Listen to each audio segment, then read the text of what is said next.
Well, let's cross live to Kaduna State, where Nissi Gabriel, our correspondent, is waiting to give us an update on this story.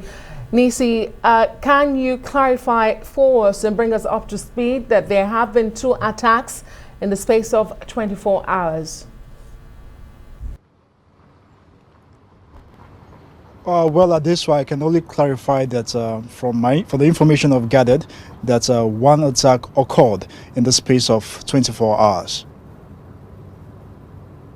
And we know that service chiefs, the Chief of Defense Staff, including the Chief of Army Staff, I believe, and of course the Vice President, they've been visiting, they've been to the site of this unfortunate development.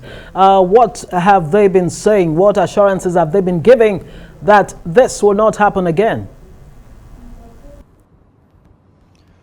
Well, Ngozi, as you rightly said, the Chief of Army Staff, the Chief of Defense Staff, and the Inspector General of Police, in the person of Usman Alkali, they were on ground at the site of the incident on an assessment visit just to see the extent of damage of the road track and to see the extent of damage of that same train that's derailed upon stepping on an explosive device. Well, they have also charged troops to further their investigation, to search, to comb the bushes, to search for these terrorists and deal with them decisively. In the words of the Chief of Defense Staff, he says those who carry out the attack will be dealt with and they will not be spared.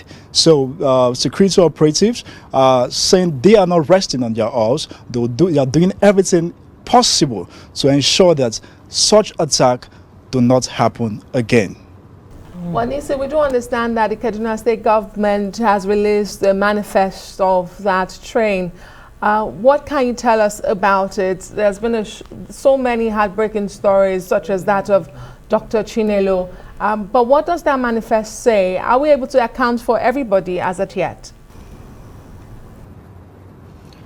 It is true that the Kaduna State government did say it has received the manifest from the Nigeria Railway Corporation.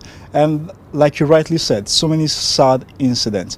Like earlier today when I went to Rigasa train station, I could see sadness on the faces of many people who are there searching for their loved ones, because some persons, different tales for different folks. Some say they were on the they called their loved ones, they heard from them at the wee hour of the night, up until the morning, they can't reach them. So different sad narratives out there. And according to the Kaduna State government, it is confirmed that 8 persons died, 26 persons did sustain injury, and but it's still yet to account for how many persons were kidnapped. So the manifest has been released, but not everybody has been accounted for. It's a sad situation, a gory one, a tragic one, so disheartening and devastating, I must say. Nissi, there are no words and no adjectives to describe what seems to be an ongoing bombardment on not just Kaduna, I mean, it is Nigeria. Nissi Gabriel, our correspondent there in Kaduna, thank you very much.